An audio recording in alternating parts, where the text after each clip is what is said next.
Welcome to Perfect-ish, where it's not about having perfect time management, but about perfecting your relationship with time.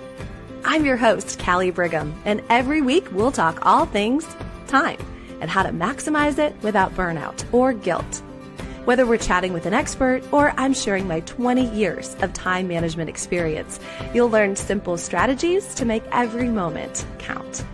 Here, it's all about getting close to perfect-ish. So let's synchronize our watches and dive in. Hi, friend. Okay, spring is here for sure. And you know what that means? All right, any guesses? Allergies, baseball, white pants. Maybe you're thinking, wait, how's that phrase go? April showers, spring, May flowers. Okay, yes to all those, but that's not what we're going to talk about today because it really, in our world, means spring cleaning. Dun, dun, dun. Okay, but before you get worried that we're going to just talk about how to deep clean your baseboards, I mean, does anybody deep clean their baseboards? We're going to talk about spring cleaning your schedule, if we're being fancy pants about it. And we do it every year. It is our tradition, and here's why. So Google Trends data, we're getting real fancy. They show searches for spring cleaning spike up to 70% in March and April compared to other months. So that means that we are in decluttering mindset. And as we're going to talk about today, spring isn't just for deep cleaning your closet. Really, what that means is 70% more people are itching to refresh right now. Now, last episode, our girl Miranda did tell us some tips so we can really start to go through our closets, but we're not just going to focus on that today. So for me, when I think about spring cleaning, before I get to the actual calendar situation, it is something that I tend to do when I'm feeling a little out of control. Anybody else like me?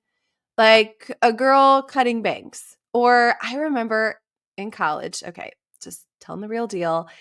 I had this boyfriend and we broke up and I dyed my hair black. I know. But it was temporary black. Don't worry. Except for there's no such thing as temporary black. Did you know that? So I wore my hair back a lot that summer. At the end of the summer, I had to pay a lot of money and had two people on either side for hours stripping the black out of my hair. So we're not going to cut bangs. We're not going to dye our hair black. But maybe, just maybe, we do a little cleaning. I remember when COVID hit, which is just a little bit over, gosh, are we 5 years now?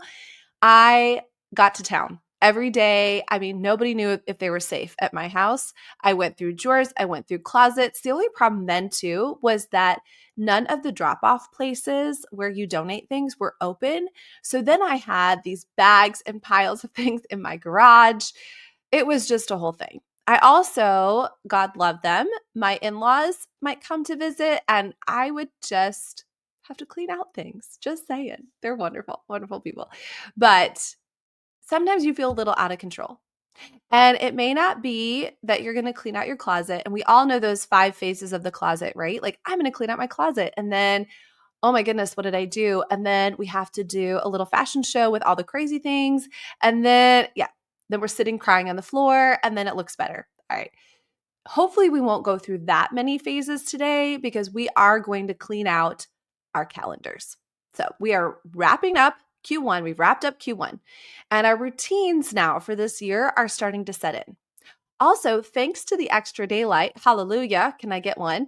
We can literally see what's working and what's not working. Plus, summer is coming, and that means if you've got kids like I do, your schedule is about to shift. And if we don't, and if we're not ready, we still might feel that seasonal pull, no matter what, towards a different pace, one way or the other.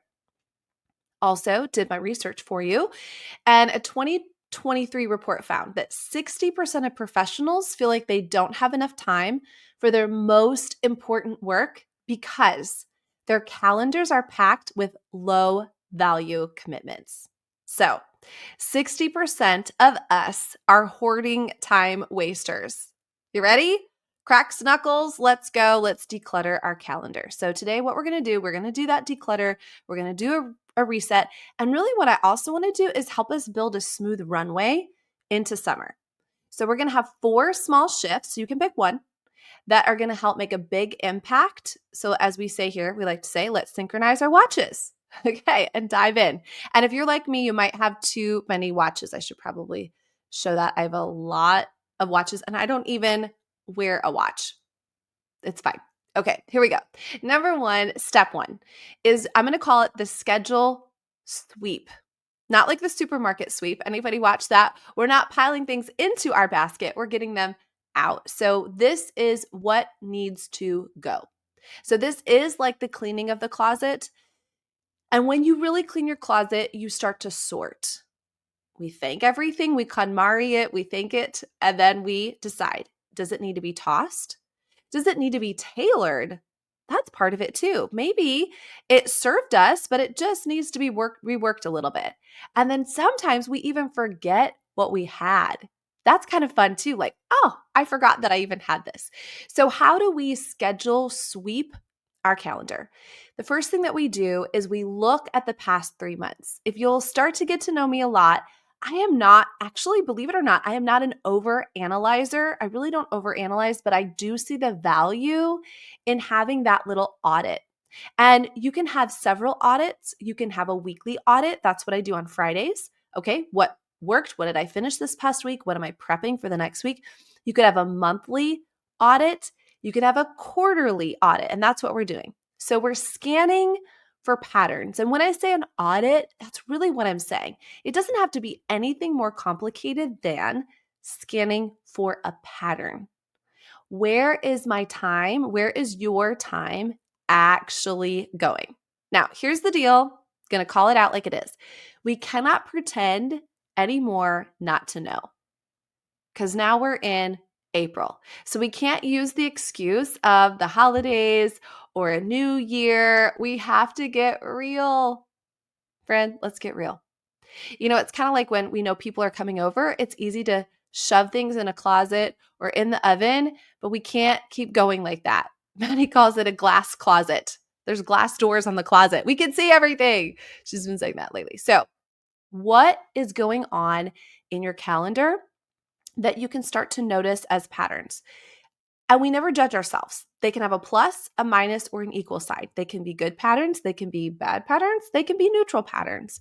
So what do we do once we start to look at this and say, you know what? I've been getting up at this time, or I have been in the car way too much, or I have been really good about my meal planning. And we've had, meals at home as a family more often than we haven't. Or I'm finding that I'm not getting everything done during the week and I'm working on the weekends. Or, different things like that. So as we start to look and analyze, this is the test that we run everything through. The do I even like this test? And ask yourself, do I enjoy this? Does this move me towards my goals? Is this serving me? Right? So maybe you say, I do like sleeping in because I'm getting more sleep, I'm having more energy. Great. Then we're going to keep that time frame for you of when you get up. But if you're saying, no, I always feel behind, it makes me feel sluggish because I'm staying up too late and trying to hit the snooze too many times in the morning. I'm just talking about a morning situation here. Then what you want to do is you want to say, do I even like this? Is this working, right? Is this working for me? And if not, consider cutting it or reworking it. It is a funny question, but it is so important. Not too long ago, I was at my mom's house and our neighbor, Marilyn, was over. And somehow we got to talking about packing, my least favorite thing in the whole wide world. And she said that she had tried doing all the packing techniques that people do, folding it or rolling it or layering it or all the things. She said she tried it. It took her so much time and it didn't really make a difference. And she said that, you know what? She goes, what works for me after all these years is I just take it all and I throw it in and it takes me about 15 minutes. And then when I get there, I sort it all out and it's all good. And so I said, you know what, Marilyn? Don't change it. Because when it said, do I even like this test? Her style of packing, yeah, she liked it. So it doesn't have to look like anybody else's. Nobody else is checking this out unless you're my client, then I am checking it out for you. And so what are you going to do with your schedule sweep? maybe all it is, we're buckling in, but we're good here. It's maybe just removing or rescheduling one thing that isn't serving you this week. Just one. All right, so the schedule sweep, it's just like it sounds. It's just a quick glance, looking for patterns, seeing if there's something, maybe it's an old habit that has started to pull its way back in, or maybe you're saying, gosh, I really have implemented these things and I'm loving it and it's working. Fantastic. Okay, step number 2 is the light check. Where can you let in more ease? Spring, I love the more daylight, don't you? So let's use that as a reminder to lighten up. Okay, so yes, it's going to clear up our time as well because it does shine a light on it. But more than anything, I want us to lighten up a little bit. So, what does this look like? Let me describe it for you. The idea is to simplify a time sucking task. That's what I mean by lighten up, girlfriend. Simplify a time sucking task. So, is there something that you're overcomplicating? Maybe it's your morning routine. Maybe it's meal planning. Maybe it's responding to texts. So, I actually just totally changed my evening routine after the first of the year. And I mean, not completely. I shouldn't say that completely, but I just felt like it wasn't making sense. And it felt like it was too complicated. There was too many things. I really wasn't preparing my mind and my body for rest the way that I wanted to. And maybe that is because the dark winter season, especially here in Florida, was starting to change. And I've started to realize that I might need a little bit of a different routine and a longer runway in the winter when it gets dark at 4 o'clock than I do when it's still light out at 7:30 at night. So it wasn't starting to make sense. And I wanted to do the night routine because starting there helped simplify my morning routine. Isn't that cool? They are so interconnected. It's almost like a seesaw, right? When one goes one way, the other one goes another way. And so we want to really hone in on something that might be sucking your time. It's time to lighten that up. And I can't wait, by the way, to share more about my morning and evening routine, but I know that will come. So, for example, I mentioned responding to texts. The iPhone, thank you, Lord, the iPhone has changed so that you can, and I always had a separate texting program that I used with a majority of my clients and my team, but the iPhone itself has now the option that you can schedule texting. I know all of you other Androids, you're like, it's about time, but we have that now. And I have absolutely used that to help me lighten up certain times of the day. I've started sending text messages for the next day on my iPhone for times that are really good for me to respond to that person. Because sometimes, you send a text message because you can at the time, but you're also hoping that they delay their response because it's just not a good time for you to start the conversation. Or you're afraid if you don't text them now, you're going to forget. And then maybe they're going to think that you're available right now when you're really just watching a movie and you don't really want to talk right now. Do you get what I'm saying? So for iPhone users, I've been loving this little technique and this time saver for me. So just to give you an idea, it's the light check. Where can you let in more ease? And so you may want to adjust your time blocks, like I mentioned. With longer daylight hours, maybe you could move something earlier in the morning or later in the evening to create more space. Maybe it's your workout or your walk or what time you eat dinner or what time you spend with friends. So a small little micro change for this could be to pick one thing to simplify this week. Maybe it's setting a boundary or making a decision quicker or batching a task, or like for me, just lightening up something so that I have more time or more space or more ability to be able to do it later. Okay, step number 3, the golden hour. It's your golden hour, reclaiming your time. So just like decluttering your space gives you more breathing room, decluttering your schedule should create space for you. Don't you love the golden hour? That's when your face just looks its best in the picture, right? And there's just something so beautiful about all the different colors. So I want you to imagine and identify what is your golden hour. It doesn't have to be at sunset, and that's really what it is. I did have somebody ask me one time, what is golden hour? It's kind of when the sun is setting, it hasn't set completely, and the light is just so beautiful in the sky, and the world is just shifting a little bit. So for you, your golden hour might be one sacred time block for yourself each day. It might be in the morning, it might be at lunch break, it might be in the evening. I know for some people, their golden hour is when they get home from work or when they end their workday, they actually do their self-care right then and there.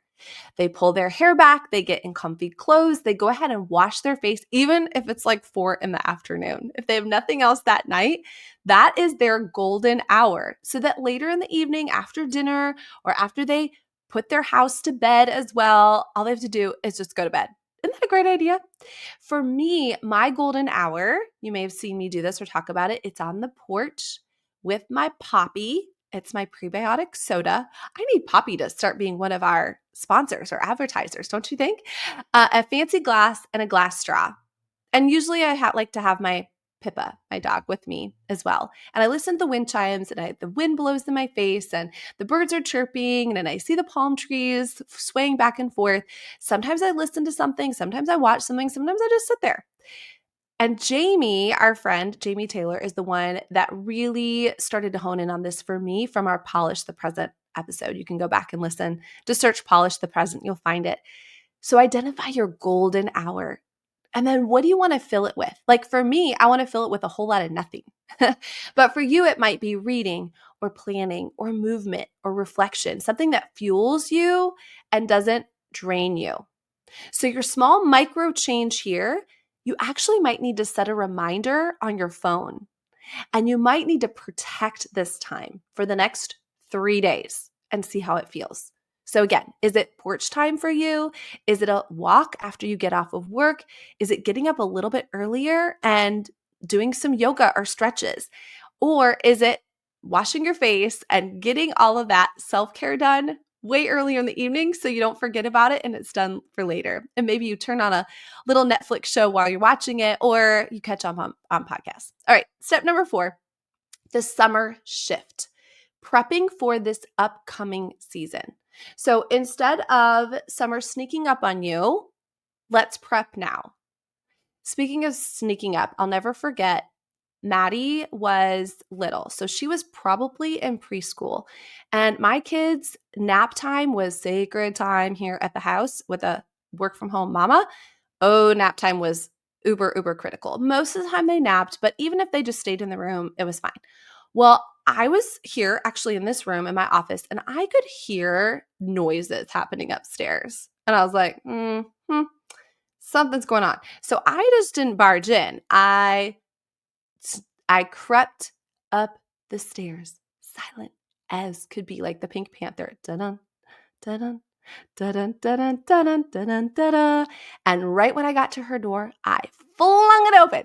And she looked up at me, and she was on the middle of her carpet, and she put her hands up like this. She was caught literally red-handed. She had painted her hands with lip gloss, and she was making little flowers on her carpet on the floor. Yeah, totally busted. So we don't want summer to sneak up on us like I snuck up on Maddie painting her lip gloss flowers. It's a good thing our family business does carpet cleaning because that was a mess. But her face was really cute. Okay, so what is changing and how can we prep for it now before we're caught unawares? The funny thing is, I'll never forget watching a friend on Facebook who lives in Chicago and the weather was getting cold. It was winter. And she's like, why is it every winter we're so surprised that the weather's getting cold, right? And I live in Florida. Why is it surprising that every July it is so hot here? Okay, every summer comes around. Every summer, things change, even if you have kids of school age or not. So what is changing? Schedule shifts might be happening. Vacations, camps, even later bedtimes, right? Visitors, maybe you're having company. So where do you need to adjust? Now, what you may want to do is batch and plan ahead. So you might want to knock out things like your dentist appointments, your doctor's appointments. You may even want to do all of those in one day. It might be a crazy day, but you get it all out. Or maybe there's things like oil changes or anything else that might feel like a nuisance. So for some of you, this might be your hair appointment, your everything. You go ahead and knock it out right before so that all summer long you don't have to deal with it. Or for some of you, you might think, I cannot afford to take time away to doing that, but that's something that I can do when summer starts. It's really up to you. What I like to do is I print out 3 months of summer. I don't really have to do this as much the rest of the year, but 3 months of summer, I got to print it out. And I start color coding it now. Okay, where are we going to go? Where are we going to be? What's that going to look like? The next thing you're going to want to do is set expectations now, especially if you work from home and your kids are about to be there all day. Start talking about the new rhythms early. And what do your kids want to do this summer? We usually make some kind of bucket list. And these doesn't have to be like going to Italy, but it's a bucket list of one of the things they loved was a water balloon fight. So I bought all those that you can hook to your hose so you don't have to do them individually. And they wanted to do a water balloon fight. They wanted to have a sunset picnic. They wanted to take the dog to the dog park, just little things like that. And this allows you to also plan ahead financially. Trips, do you need childcare? I always had childcare over the summer. I didn't want them to replace me, but I did know that I still needed to get work done. Work doesn't stop just because summer's here for most people. So setting the expectations now, what is this going to look like? When is mom going to get up? What are the kids' responsibilities? That's really going to help. So your micro change, and I'll review these, your micro change is going to take 10 minutes this week to map out potential shifts for the summer. Just kind of get it out there, nothing fancy. I promise you the future you will thank you. Okay, so spring cleaning your schedule. I don't want it to feel overwhelming. So let me recap this because really just one small shift at a time can make a big difference. We don't have to get your whole closet out on your bed. Although that really is a good way to do it. But here's your challenge. You're going to pick one of those 4 areas to focus on this week. Now you could do one from each 4, but really one of these 4 areas is probably the best. So we're either going to cut something out, we're going to simplify something, we're going to protect your golden hour, or we're going to do a tiny bit of summer prep. So if this episode helps you, you know what we say, you know what the best thing you can do to thank me, leave that 5-star review or share it with a friend who feels like she's drowning in calendar chaos. Okay, so we've got the tools, we can shine the light on it, we can bask in the beauty of the golden hour, we can really be for maybe the first time ever prepped and ready for summer. How good will that feel on the last day of school when the bell rings that you're like, we're good, we're ready to go. And then of course, just looking at our schedule, having a little analysis and saying, you know what, it may not be perfect, but looks pretty perfect-ish. All right, these are your 4 steps for your spring cleaning. Ready and go. All right, God bless. See you next time. Thanks for tuning in to the Perfect-ish Time Management Podcast. Let's keep the fun going. Follow me on social and join our Facebook community. And if you're ready for some one-on-one time management coaching to reach the top of your game without burnout or guilt, I'd love to chat. Book a free interest call using the link in the show notes or send me a DM. And if you enjoyed today's episode, please leave a 5-star review and share it with a friend who's ready to master their time too. Remember, we're in this together, making real progress towards becoming perfect-ish.